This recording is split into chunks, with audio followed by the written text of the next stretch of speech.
At the beginning of their lives, Svalbard's polar bears may travel over 400 miles to find fresh seals on the North Pole ice.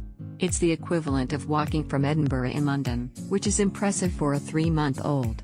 Snow Bears was a dramatized interpretation of this journey, taken by two cubs and their mother, with all the highs, lows, narwhals, and Arctic foxes they encounter along the way. Pulling heartstrings was clearly the film's modus operandi, so it was a little light on the science or biological detail. The Arctic fox's cache, for example, was described as leftovers. However, there were a few intriguing moments of hunting behavior and familial interaction. At one point the mother bear attempted a smash and grab, breaking through the ice to find food. An Arctic fox gingerly looked on to see if it might be a worthy technique, but turned away with an amusing shrug when she clumsily failed. When the babies became tired, they jumped on mother, and if watching polar bear babies give each other piggybacks doesn't warm the cockles, I don't know what will. The documentary had comic moments, such as when a seal popped out of the wrong hole and startled the small cub into a Chaplin-esque fall. There was drama, too. An amorous male stalked the family, attempting to kill the babies so he could mate with the mother. He was relentless and turned up again and again. At one point, he fought with the rival bear, and it was amazing to see the kinetic power of carnivores balancing on their hind legs.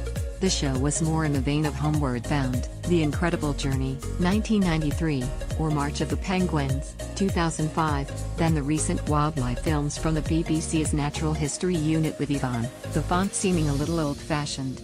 But, with Kate Winslet narrating, it was the perfect Boxing Day fodder when most are stuffed to the gills and cognitively weary post-solstice. Perhaps those who struggle with SAD should add a dose of waddling polar bear babies to the winter well-being list.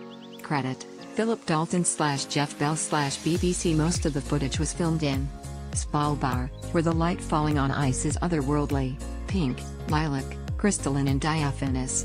The skies were a cornflower, blue and the bears looked like clotted cream against the bone white of the snow, apart from the coal lump of nose. Aesthetically, it was the Arctic at its most beautiful and sublime. One nag: it seems strange to run a program about polar bears without mentioning shrinking sea ice and climate change. We were told that the summer melt has arrived early, the state of the ice was a sign that time is running out, and that the family's hope will fade with the vanishing sea ice, but it was all a little abstract. One could easily have watched the film and not known that scientists are concerned about an ice-free Arctic, and why do broadcasters have a responsibility to inform, even over the Merry Christmas period when we're ensconced in chocolate-smeared onesies and roast potato comas? Or did David Attenborough tick that box with the final episode of Blue Planet 2? I was left wondering.